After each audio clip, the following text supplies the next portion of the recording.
Muito bom dia a todos e a todas aqui presentes em mais um domingo. Domingo que a gente usa para aprender um pouco mais, né? Para a gente trocar ideias, para se harmonizar e para a gente ficar um pouquinho mais perto uns dos outros, que é bom essa troca de energia também. Porque o conhecimento intelectual, ele simplesmente serve para a gente relembrar coisas que já estão dentro do nosso inconsciente. Já estão tudo lá. Mas é bom sempre a gente recordar, trazer para fora, pôr em prática. E os encontros espirituais, em qualquer lugar, seja aqui, seja em qualquer lugar religioso, serve justamente para isso, para a gente não se esquecer de praticar. Porque quando a gente fica muito fora de qualquer sintonia com Deus, a gente deixa de praticar naturalmente, porque é da natureza humana. Então a gente se encontra, a gente se mantém, para a gente não perder a essência. Então é muito importante esses nossos encontros, essa nossa troca de ideia para isso. Então vamos aproveitando esse momento gostoso, elevando o nosso pensamento a Jesus, para que essa manhã maravilhosa seja de conhecimento, que todos nós possamos receber o melhor, e em troca dar o nosso melhor.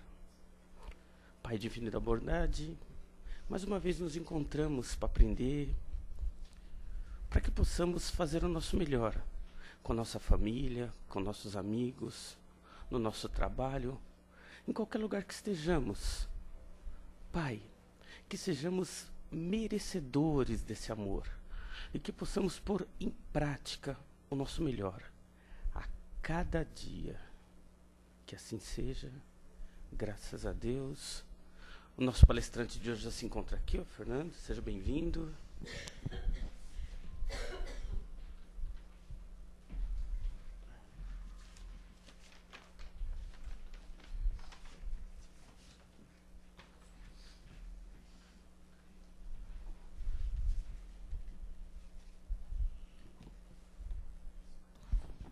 Bom dia a todos, com muita alegria que estamos aqui pela primeira vez, né? Espero que seja a primeira aí de muitas oportunidades. Antes queria me apresentar para vocês me conhecerem. Meu nome é Fernando, né? Fernando Porto, eu sou aqui da USE Distrital da Casa Verde, aqui do ladinho, hein? Bem perto, né? Frequento lá o Centro Espírita no Augusto, desde os 7 anos, né? Que a gente está na jornada do Espiritismo e desenvolvemos também o trabalho na USE, União das Sociedades Espíritas do Estado de São Paulo. E a palestra de hoje nós fomos convidados para falar sobre o tema A Família na Era Digital.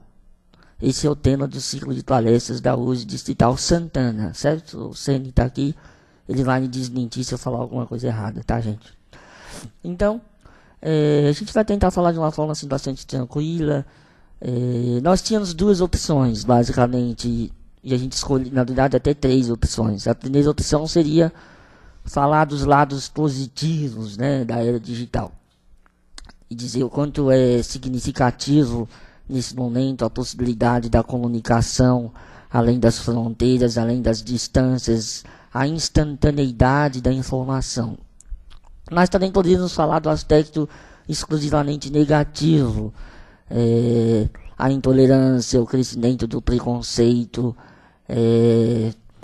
o isolacionismo social, muitas pessoas que acabam ficando viciadas, né, no contato com as mídias, com a informática, com a internet, deixando de desenvolver a afetividade, o contato mais direto com as pessoas no dia a dia, desenvolvendo até transtornos psicológicos, que realmente a gente tem um terceiro lado aí na nossa sociedade, até depressões, e por que não, drogas e suicídio também. Mas nós vamos escolher uma terceira via um pouco mais que vai conciliar os lados aí positivos e negativos da coisa. É lógico que antes da gente conhecer a cura, entre aspas, de um determinado mal, é necessário fazer um diagnóstico. É necessário que a gente tenha uma ideia do que está acontecendo. E para isso a gente vai só relembrar um pouquinho, buscando na história, que a modernidade, aquilo que se chama de modernidade, que começa mais ou menos lá no século XVI para cá, veio com uma proposta, saindo já daquela época assim medieval, né, onde nós tínhamos aquela visão teológica predominante do mundo. Então o ser humano sentiu uma necessidade de soltar um pouco das amarras do pensamento e fazer novos voos. Ali começa o projeto da ciência. E nesse projeto acreditava-se, os filósofos, os pensadores, que a ciência iria resolver todos os problemas da humanidade. Então a proposta da modernidade é uma proposta de racionalidade, de ciência, e ali começam os estados modernos a serem desenvolvidos. Então acreditava-se também que o Estado, ele, através da administração dessa mesma racionalidade, ele também resolveria todos os problemas da humanidade. E agora a gente está entrando numa era chamada de pós-modernidade, que é uma era em que se começa a contestar tudo isso, porque começa a se dedicar, principalmente depois do século XX, né, das duas grandes guerras, do Holocausto nazista. Por quê? O Holocausto nazista ele foi um acontecimento da nossa história que demonstrou o máximo do uso da racionalidade para a destruição. E o que é mais curioso, que alguns filósofos eles analisaram desse episódio triste da nossa história, é de que muitos daqueles acontecimentos, muitas daquelas tragédias, daquele morticínio, era realizado por pessoas comuns. Pessoas comuns que voltavam para suas casas, para junto de suas famílias, perguntavam como tinha sido o dia dos seus filhos, mas que no seu trabalho realizavam aquelas práticas, aquelas atrocidades, aquelas barbaridades.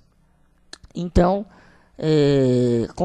levando essa reflexão sobre essas questões, a pós-modernidade colocou em xeque sobre se essa visão de que o Estado resolveria tudo, de que a ciência resolveria tudo, de que a racionalidade no seu mais alto grau teria toda solução para os problemas, que talvez isso não seja uma verdade.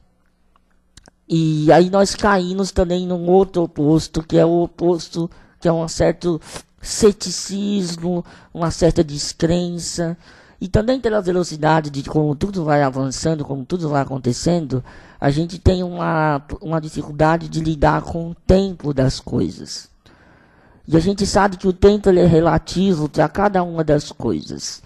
Então você tem o tempo de validade de um produto que é lançado no mercado. Você tem o tempo de desenvolvimento de uma pessoa desde o útero materno até a maturidade. Você tem o tempo de uma pesquisa que você realiza na faculdade. Você tem o tempo que você destina para a sua família, para o seu trabalho, para o seu lazer. Então, essa dinâmica do tempo é uma dinâmica bem problemática no nosso tempo, na nossa situação atual. Porque essa descrença, principalmente a questão do Estado, né?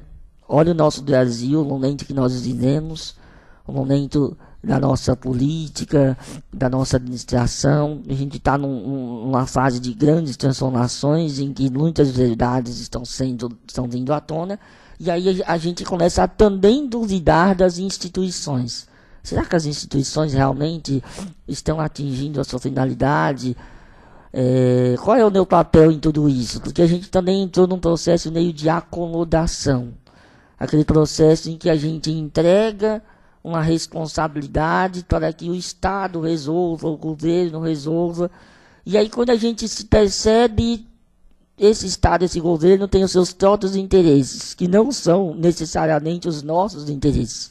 E o que nós vamos fazer em relação a isso? Então a gente está vivendo esse período na nossa história. E toda essa pós-modernidade traz aquilo que nós chamamos de angústia. Uma angústia existencial. E quando tudo isso está desacompanhado de um processo de espiritualidade, seja em qual denominação religiosa possamos ter, fica uma grande incerteza, porque já é aquela história de que não sabemos de onde viemos, o que nós somos, nem de onde fomos. Dentro desse contexto do materialismo, que é muito característico da nossa sociedade, a gente vai falar um pouquinho disso já dentro desse diagnóstico, isso se agrava mais. Por quê? O materialismo, ele pode ser dividido aqui, didaticamente colocando para vocês, em dois aspectos. O primeiro aspecto seria aquele materialismo filosófico, no sentido de que só existe a matéria, no sentido de que Deus não existe, de que somos frutos do acaso, ou de um processo cósmico da física quântica, seja lá como queira se chamar, com os nomes mais complicados que Tossan nos dá. E dentro desse contexto, dessa visão filosófica, nós seríamos seres acidentais. Quer dizer, uma hora aparecemos aí, uma hora aquele homem, aquela mulher lá das cavernas começou a ter consciência de si mesmo, começou a perceber e ter consciência da sua mortalidade, da sua fragilidade. E aí é que surge a primeira emoção da humanidade, que é o medo, né? Daí o medo é a ansiedade. A ansiedade então é uma característica dos nossos tempos. Esse é o materialismo filosófico. Mas nós temos um materialismo mais perigoso. Por que é mais perigoso? Se a gente perguntar para a maioria da população, qualquer estatística, qualquer IBGE do mundo, a gente sabe que a maioria das pessoas é religiosa. No Brasil, em particular, diga-se de passagem, né? O brasileiro é uma pessoa religiosa. Então, talvez esse materialismo filosófico não pareça assim tão evidente. Mas existe um segundo materialismo, que é o materialismo cultural. O materialismo cultural é aquele quando nós fazemos uma separação do ser religioso que somos com o ser humano do dia a dia. Então nós somos duas pessoas diferentes. Na hora de ir para o centro espírita, na hora de ir para a igreja, na hora de ir para o templo evangélico, nós vestimos a nossa capa de religioso, né? Aí nós vestimos nossa capa de religioso, aí chegamos lá, participamos do culto, né? Se a gente for ver, muitas vezes a palestra espírita é bem parecida com o culto, né? Você chega, você vai, senta, assiste o pregador. Olha, eu sou o pregador, né? Eu estou pregando aqui com o martelo na parede para vocês. O pregador toma o passe. Seria quase uma hóstia, né? Mas é uma coisa fluídica, até mais científica, então vai ser uma coisa diferente.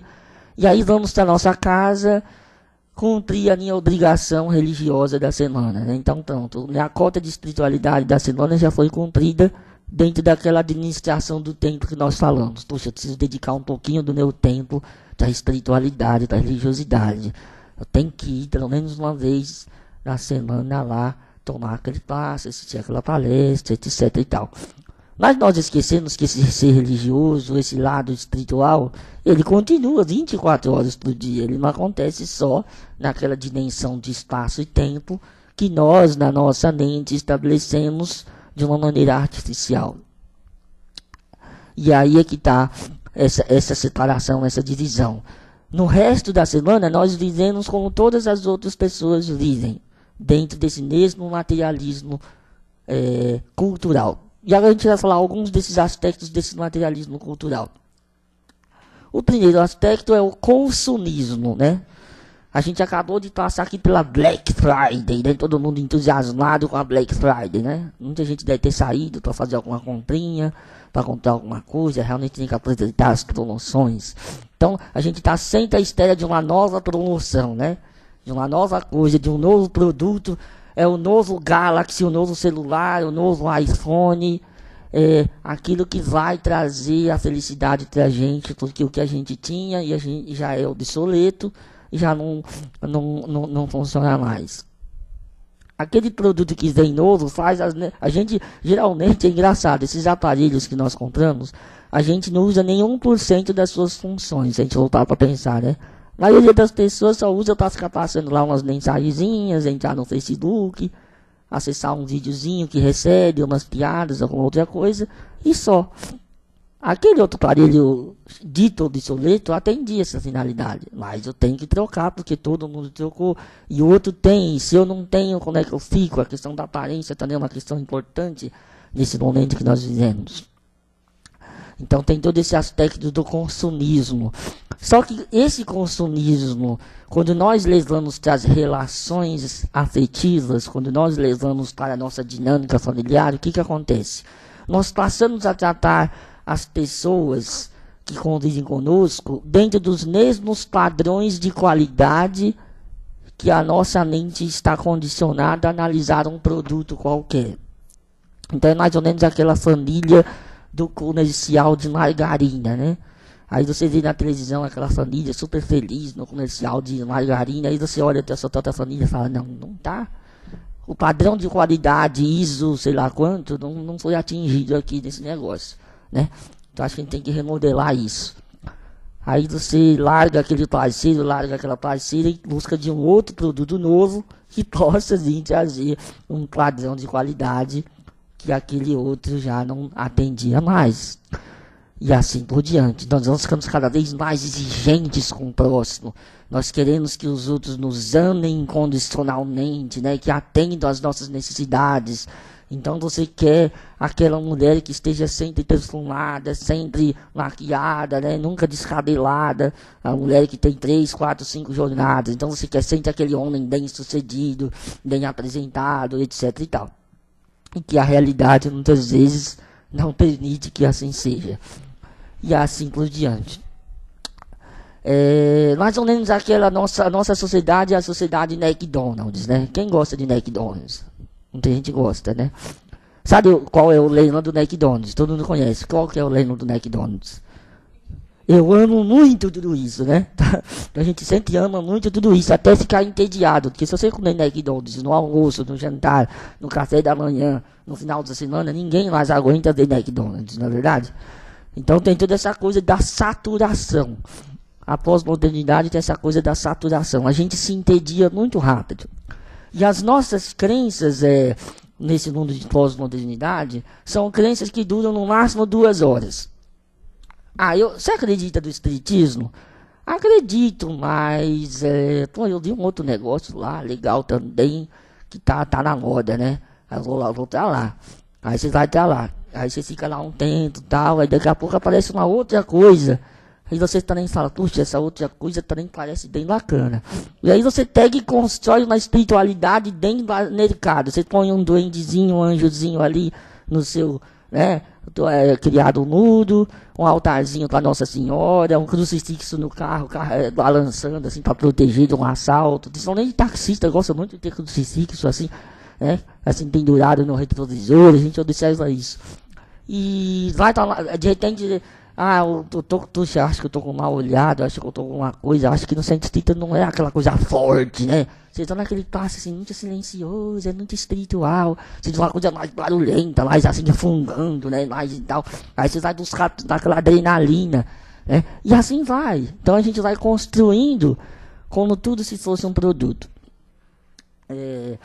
Outro processo também que acontece nisso, desse materialismo cultural, é a coisificação. Tudo a gente transforma em coisas.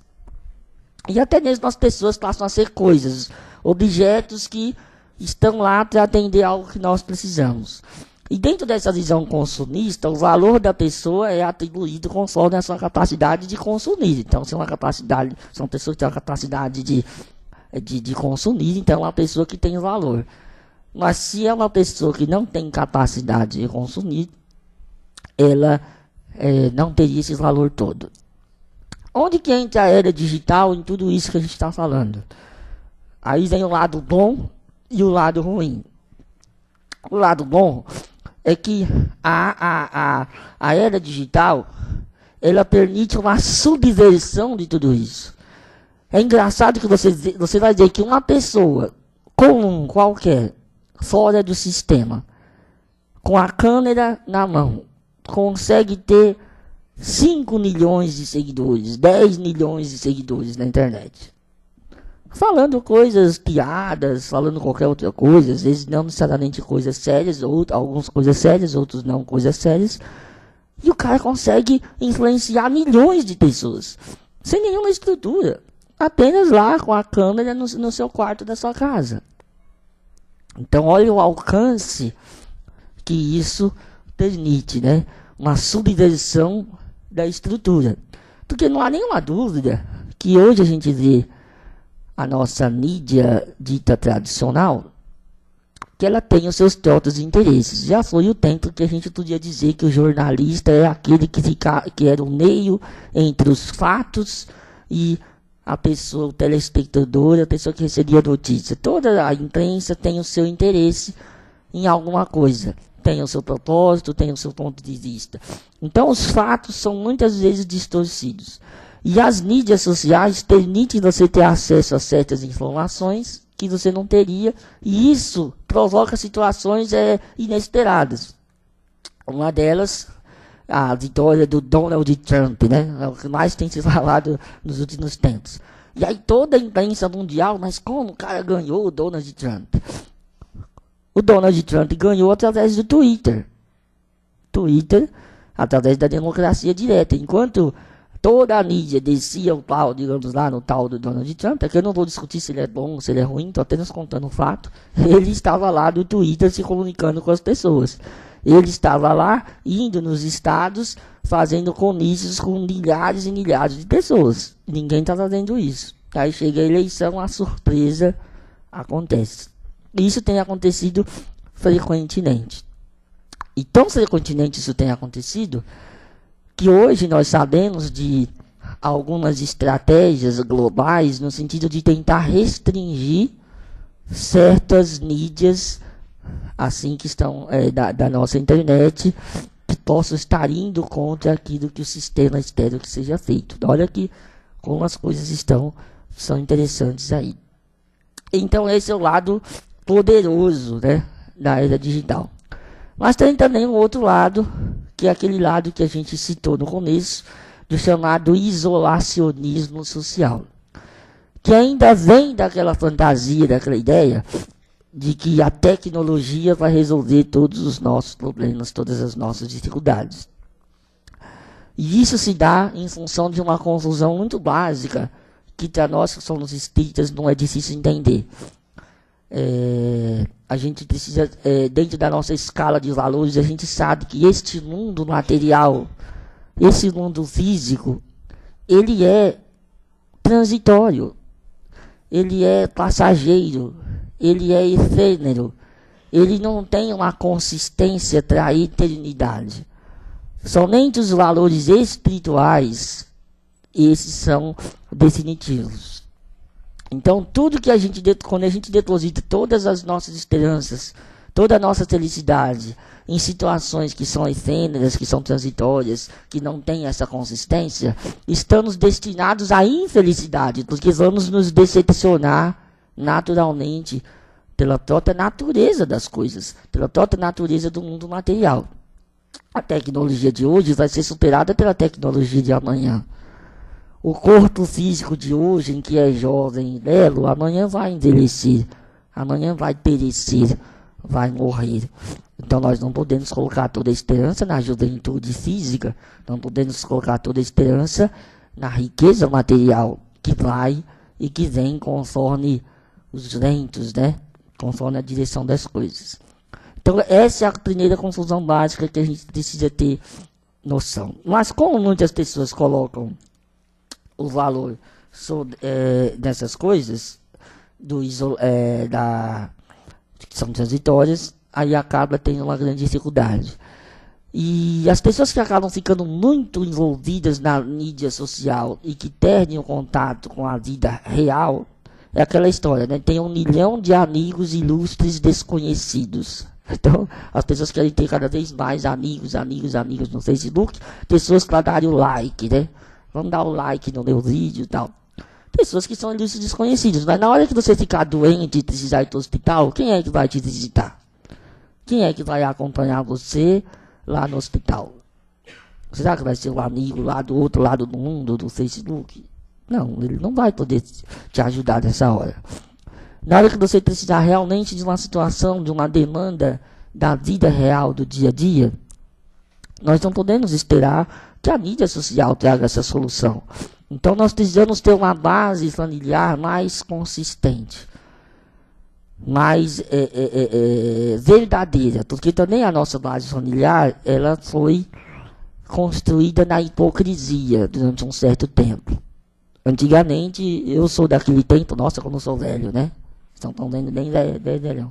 Mas quando eu era criança, não lá em Barbacena, né? Mas quando eu era criança, que a gente ia muito lá pro sítio do nosso avô, era legal porque tinha aquela mesa assim bem grande. E lá era um lugar assim de roça e tal, então tinham muitos trabalhadores da roça. E aí vinha todo mundo almoçar, porque minha mãe, né, que no caso tinha vários irmãos, aí juntava toda aquela galera, assim, pra almoçar, matava a galinha, fazia toda aquela refeição, né? Aí ficava todo aquele povo lá. E as crianças ali achavam um cantinho, né? Porque às vezes não dava pra ficar todo mundo na mesa, a criança ficava ali comendo também. Hoje, nós também temos a família em volta da mesa. Só que o pai está com o celular, o filho também está com o celular, a mãe está com o celular, cada um vendo uma coisa. E às vezes as pessoas estão conversando pelo celular. O cara está do lado da tua mesa e está passando mensagem para você. Quer dizer, olha que ponto que muitas vezes nós chegamos, né? Quer dizer, é muito engraçado tudo isso. Imitando até o leão do McDonald's, né? Muito engraçado tudo isso. Mas é a realidade do que tem acontecido. Isso já tinha começado com a televisão. A televisão foi a grande pioneira dessa transformação, a rainha do lar, né? A rainha do lar é a televisão. Porque antigamente a televisão era muito cara, o que acontecia? A pessoa tinha uma televisão, quando alguém tinha uma televisão, aí os vizinhos não tinham, ia todo mundo lá assistir na casa do fulano, né? Ia todo mundo lá, colocava cadeira, fazia aquela coisa toda. Aí a televisão foi ficando acessível, foi evoluindo. Aí hoje você tem uma televisão no quarto, uma televisão na cozinha, uma televisão na sala, uma televisão... a pessoa tem o carro e tem no banco, né, a telinha para assistir alguma coisa, um DVD ou qualquer outra coisa. E aí as pessoas vão se dividindo dentro dos seus nichos, dentro da sua própria casa, criando também todas essas divisões. Então, os espaços de comunicação, a gente precisa trabalhar melhor tudo isso. Encontrar interesses em comum, encontrar situações que nos unam, e a afetividade é fundamental. Queria falar um pouquinho sobre a afetividade nisso, perto de encerrar o nosso tema. Eu acho que é perto de encerrar, né, pelo mais ou menos.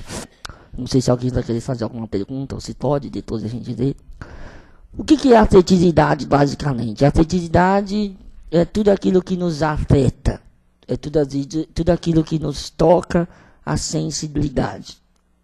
À medida que você vai se afastando da vida real e vai se aprofundando muito na questão digital, você vai perdendo aquela capacidade de empatia. A empatia, que é uma das coisas fundamentais que o ser humano desenvolve desde a infância, que é a capacidade de identificar o sentimento do outro, sentir com o outro, né? Empatia, sentir com o outro.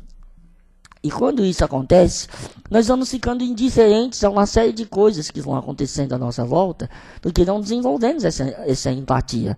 Ficamos muito conectados com o mundo virtual e perdemos essa conexão com o mundo real. E quando nós não trabalhamos esta afetividade, esse sentimento, essa emoção, que é uma coisa que nos alimenta espiritualmente, porque existe uma troca de energias, e nós que somos espíritas sabemos disso, a troca dos fluidos, né? A troca das energias, que o passe é uma das maneiras que nós trabalhamos, mas que não acontece só no centro espírita, acontece o tempo todo nas nossas relações, nas relações de simpatia, de antipatia, daquilo que atraímos de companhias espirituais também, não só de encarnados, mas também de desencarnados. Então, a gente vai perdendo essa capacidade de afetividade, vamos entrando muito no nosso mundo íntimo de ideias. E o que acontece? As pessoas vão ficando cada vez mais inseguras e cada vez mais com dificuldade em relação a vencer os desafios pessoais. Por quê? A pessoa reencarna num mundo com uma proposta, a escolha das provas, etc. e tal. Chega aqui e encontra toda essa incerteza que nós colocamos, né, no diagnóstico que fizemos. Todos não sabemos onde as coisas estão indo, está tudo muito... O que parecia certo agora parece errado. O bem e o mal era tão claro antes, né? Tudo era preto e branco, agora é tudo meio cinza no horizonte. E a pessoa já traz essas próprias inseguranças, a culpa de erros do passado, uma série de situações, desafios que tem que vencer. E aí a pessoa acaba usando esse mundo virtual, muitas vezes, falando do lado negativo, para uma fuga diante deste desafio pessoal que ela precisa trabalhar. Boa parte desses desafios pessoais está na família. Por quê? Porque a família é aquele núcleo básico onde nós encontramos aqueles espíritos que são pessoas com quem nós muitas vezes tivemos relações no passado e agora precisamos aprimorar, não vou dizer resgatar nem pagar, né, erros do passado, que isso não necessariamente é a regra, acontece, mas não é só isso, mas aprimorar os nossos vínculos, desenvolver. Porque o futuro nosso, enquanto espíritos, um dia, quando alcançarmos a perfeição, é amar a todos incondicionalmente, como Jesus nos ensinou, né, aquele amor incondicional. Mas até lá, a gente tem que aprender a amar pelo menos aqueles que estão perto da gente, que é o próximo. Amar o próximo como a si mesmo. Porque é muito difícil amar quem está distante. Porque quem está distante, muitas vezes é só o lado bom da coisa. Quem está perto, a gente vê mais de perto e vê os defeitos. E tem que aprender a conviver com esses defeitos, desenvolver a paciência, desenvolver uma série de coisas. Então, e esse isolacionismo pode levar muitas vezes à depressão, pode levar muitas vezes a situações difíceis que a gente encontra aí. E aí nós vamos encerrar, porque vocês devem estar perguntando, tudo bem, você desenhou o panorama da história, e o que a gente vai fazer, né? Vamos todos entrar em crise existencial agora, em função de tudo isso. Naturalmente, a casa espírita, vamos falar da casa espírita. Ela precisa, na minha modesta opinião, o que ela precisa, o que ela pode fazer para ajudar isso, primeiro, é sempre se preocupar com a questão do acolhimento das pessoas. Essa é uma área que nós trabalhamos lá na USE, né? Eu particularmente trabalho, que é a área do atendimento fraterno, junto ao departamento da USE. Então a gente já vem falando sobre isso há um certo tempo. Então o acolhimento é muito importante nessa época que as pessoas estão à procura de algo. Então a gente precisa aprender a acolher as pessoas, a escutar as pessoas nas suas demandas, nas suas questões, a fim de que as pessoas possam se sentir reconhecidas, valorizadas. Isso é importante. Mas também a casa espírita pode criar espaços de convivência diferentes daqueles que tradicionalmente a gente tem. Porque, por exemplo, aqui na palestra pública, todo mundo aqui está sentado, mas cada um veio com o seu interesse pessoal, muitas vezes. Então veio buscar alguma coisa. Eu estou com uma enfermidade, eu estou com um problema com meu filho, com a minha esposa, eu estou com um problema no trabalho, eu estou com um problema de uma tentação, de um vício que eu quero superar, então venho aqui buscar. Então cada um está pensando em alguma coisa. No espaço de convivência é aquele espaço do encontro em que nós aí vamos enxergar os outros que estão aqui, vamos ver que todos fazemos parte de uma família e que temos um interesse em comum, no caso o espiritismo, nessa encarnação. E que é bacana essa troca, né? Esses amigos que estão conosco. Então, esse é um aspecto. E no aspecto familiar, totalmente dito, seria a situação, primeiro, olhar a infância com certo cuidado, né? Porque a gente sabe que precocemente introduzir esse acesso a essa informação digital prejudica o desenvolvimento. Isso já é estudado, isso já é colocado por pedagogos, por psicólogos, etc. e tal, que até alguns aconselham que a idade ideal para que as crianças comecem a trabalhar com essas questões seja lá para os 11, 12 anos. Eu não sei dizer se isso é regra comum, porque nem todas as crianças são iguais, a gente sabe que umas são mais precoces, outras. O que a gente sabe que é interessante é que a criança já nasce sabendo digitar o negócio, né? 1 ano, 2 anos, se der o celular, ela já começa lá a digitar. Mas não é porque ela sabe fazer tecnicamente uma coisa, aí que está a confusão. Que emocionalmente ela sabe lidar com a informação que ela está acessando. Essa é a diferença brutal. E a gente confunde um conhecimento técnico, cognitivo, com o conhecimento, com a interpretação desse conhecimento, com a absorção e com a expressão desse conhecimento. Então isso é muito diferente. E a gente acha que as crianças que estão nascendo são mais evoluídas. Será mesmo? Em alguns aspectos sim, porque como Deus é sábio, ele prepara esses espíritos para que eles venham preparados para lidar com a realidade de hoje. Por isso que eles já sabem lidar com essa tecnologia, que é a realidade de hoje. Agora, do ponto de vista emocional e do ponto de vista moral, não. Muitas vezes não. E aí é que há o grande problema. Então os pais precisam filtrar essas coisas num primeiro momento, até que a criança adquira maturidade suficiente para ir lidando com isso. Porque há de tudo nessa mídia social do nosso Deus, né? Todo tipo de loucura e barbaridade, todo tipo de coisa maravilhosa. E quem que vai selecionar tudo isso? Como saber o que é o certo e errado? Esse é um grande parâmetro, uma grande preocupação.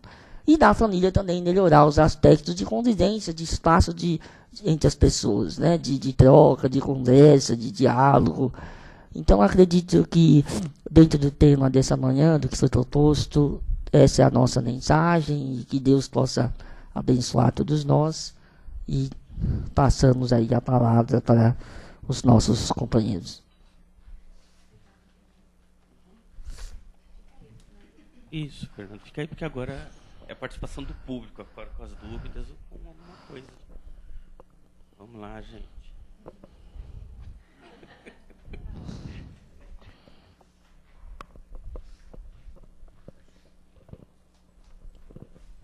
Bom, em primeiro lugar, agradecer a cutucada, né? Falando em termos da mídia social, né? Que você deu, né? Na gente. Então é o seguinte, eu acho que é um grande ponto. Eu estava vendo agora de manhã uma matéria de um cientista político, publicado nas páginas amarelas da Veja. Uhum. Então, falando lá do Trump, ele mostra as razões da vitória do Trump e das direitas no mundo inteiro, né? Sim, sim. E que isso reflete o vazio que as pessoas têm dentro de si. E elas procuram uma imagem fantasiosa de um passado glorioso que já não existe mais e não vai existir. Ou seja, em vez delas focarem no desenvolvimento, como você falou na sua palestra, as pessoas se apegam como uma âncora no passado, né? Então, eu acho que essa falta de valores leva muito a isso. Que as pessoas ficam procurando coisas e não sabem bem o que. Então, eu acho que essa busca da espiritualidade é o que vai manter o equilíbrio para a gente encontrar a boa luta, né, como se fala, né? Qual o nome do senhor? É José. Então, José, se você permite, eu concordo com você em parte, mas existe o outro lado. Como sempre tem os dois lados, né? Lembra que eu falei que nem tudo é o lado bonito, nem o lado ruim. O que é o outro lado? O outro lado também é que as pessoas estão querendo buscar os valores antigos porque a gente vê que o interesse, muitas vezes, de certos setores é simplesmente destruir todos os valores antigos que existiam. E se existia a coisa ruim, mas também existia a coisa boa. E esse que é o grande problema. Então, as pessoas se sentem inseguras porque percebem que valores como a moral, por exemplo, está sendo vilipendiada, está sendo jogada no lixo. Então, as pessoas comuns, então aquele perfil do eleitor, citando o caso do Trump, né, do trabalhador comum lá do meio oeste americano, que votou nele, eles são aquelas pessoas que vivem o dia a dia. Não são os artistas, né, da mídia, por exemplo. Teve até artista lá que prometeu que ia tirar a roupa, né, se a Hillary Clinton ganhasse. Quer dizer, até coisas engraçadas os caras fazem.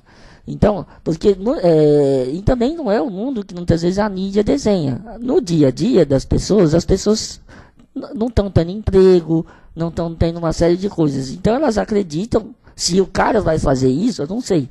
Mas ele trabalhou em cima desses pontos. Ele buscou identificar as demandas reais das pessoas, reais do dia a dia.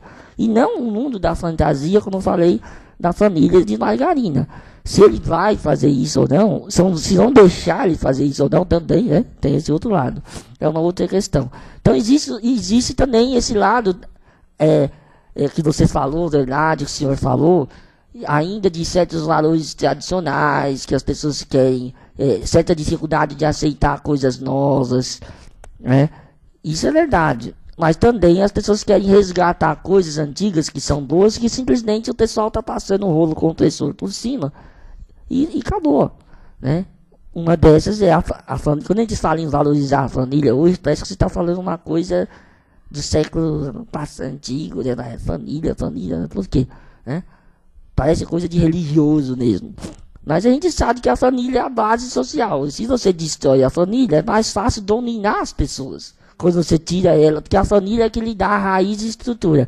Então você destrói a família, pronto. Quem que vai assumir o controle? É o Estado. É o Estado que vai governar você. É o Estado que vai ditar leis morais do que você tem que fazer e do que você não tem. Quando você não precisaria. Você, a sua própria família, seus próprios pais. Então, hoje, por exemplo, muitas vezes querem se empurrar para a escola certos ensinamentos e certas coisas que não é o papel da escola. Então, em vez da escola ensinar matemática, português, geografia, inglês, seja o que for, a escola vai ficar ditando regras de sexualidade dos seus filhos, o que eles têm que fazer, como que eles têm que fazer e com quem eles têm que fazer. Quando isso seria direito de quem? Da família fazer. Então, será que não existe também um lado da crítica a essas coisas que a gente precisa observar? Então o negócio é complexo mesmo, não tem uma resposta única.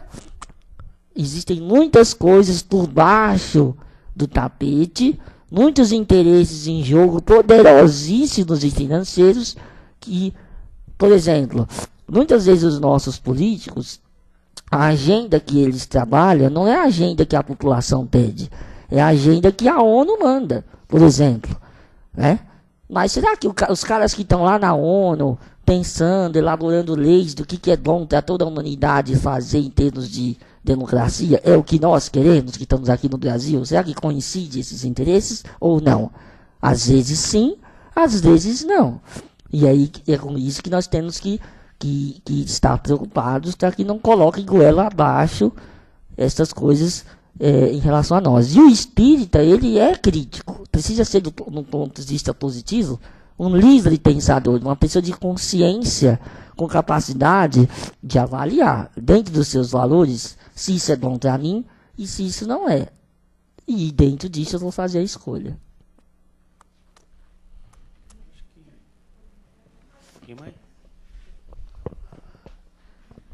Oi, bom dia, meu nome é Júlia. Oi, Júlia. Eu acho que um dos aspectos, não sei se negativo, mas que contribui para mídias digitais, para o lado negativo das mídias digitais, é que, como você falou no início, por exemplo, o exemplo da televisão. A televisão, antigamente, era realmente um objeto caro, de um valor caro. Então, quem tinha acesso à televisão? Realmente eram famílias mais abastadas. E eu acho que, infelizmente, em alguns países, como o Brasil, por exemplo, o acesso à boa educação, à boa cultura, às boas escolas, eles, infelizmente, quem consegue ter esse acesso são famílias que têm um poder aquisitivo um pouquinho maior. Então, eu acho que o problema não é a mídia digital em si, mas que, infelizmente, o acesso a essa mídia digital, diferente de antigamente, ele está mais acessível para todo mundo. Então, hoje em dia, você vê que você consegue parcelar um smartphone em 12 vezes nas Casas Bahia. Então, é alguma coisa que antigamente, ou seja, o acesso às mídias sociais, a todo esse conhecimento, ele infelizmente está chegando para pessoas que não conseguem avaliar o que é bom, o que é positivo e o que é negativo para ele. Porque, realmente, hoje tem blogueiros, youtubers, que podem, sim, influenciar milhões de pessoas, mas ele pode influenciar, infelizmente, aquelas pessoas que não têm tanto aquele discernimento de avaliar se aquilo que a pessoa está falando vai ser bom para ela ou não. Era esse o comentário. Então, Júlia, o que você falou, vou tentar assim, traduzir rapidamente, para a gente poder encerrar, para não avançar no tema. São duas coisas importantes. O primeiro é que o lado positivo é a democratização do acesso à informação. Então, o fato de estar barato e muitas pessoas poderem ter acesso é legal, no seguinte sentido de que não só as pessoas ditas de elite e ricas têm acesso. Só que a diferença está que essas pessoas ditas de elite tiveram um processo educacional porque tiveram de recursos para adquirir esse processo educacional e uma capacidade de filtrar melhor esses meios que talvez pessoas ditas menos favorecidas não consigam fazer. Então esse é o outro lado da questão, que é o lado da educação que você mencionou. E aí a gente vai lembrar que o espiritismo, Kardec era um educador. Kardec era um pedagogo. O espiritismo é uma proposta de educação, mas é uma educação o quê? De dentro para fora e não de fora para dentro. Porque a mídia social, a tecnologia, ela é um meio, como você mesmo disse, ela não é nem boa nem ruim em si mesma. Ela não é um fim. Se a gente transformar em um fim, esse é aí que se transformam os problemas. Mas quando ela passa a ser um meio, aí você vai pensar, mas é um meio para quê? Aí vai depender dos valores que você tem. Puxa, se os meus valores é adquirir conhecimento, sabedoria, adquirir um lazer bacana e legal, então eu vou usar bem essa tecnologia. Mas se esses valores não são, e aí é que entra a família. A família é que vai trabalhar esses valores educacionais, para que aquele indivíduo use essas mídias para escolher o que é o bom. E aí entra o nosso papel e o papel da Casa Espírita. Então, gente, obrigado, um abraço a todos.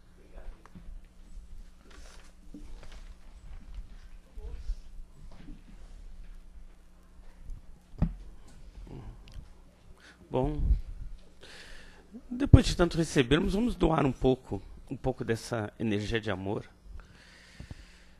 Vamos então elevando o nosso pensamento ao alto, em harmonia, em amor, em paz. Que a nossa energia de bem, de amor ao próximo, se exteriorize e se expanda, alargando para as casas, as famílias, os hospitais, os asilos. Que esse amor divino possa penetrar no coração de todos que ali precisam e necessitam, vibrando paz, serenidade e tranquilidade por todo esse país. Pátria do Evangelho, coração do mundo, para que cada um dos brasileiros aqui nascidos possam sentir esse amor divino que no tanto nos ampara. Vamos também manter essa vibração de amor por todo esse orbe, todo o planeta Terra, trazendo mais paz, reconforto íntimo, serenidade a todos os habitantes, encarnados e desencarnados, para que a paz no mundo prevaleça, para que a paz de espírito seja alcançada e para que o mundo, como um todo, vibre e brilhe cada vez mais. Que assim seja. Pai divino da bondade, nos encontramos de novo para pedir o afeto, a luz do Divino Espírito para nos acompanhar, para que possamos fazer o nosso melhor no mundo atual, dando o nosso melhor em conhecimento e reconforto. Que possamos ser melhor hoje do que fomos ontem e muito melhores amanhã do que somos hoje. Que assim seja, graças a Deus.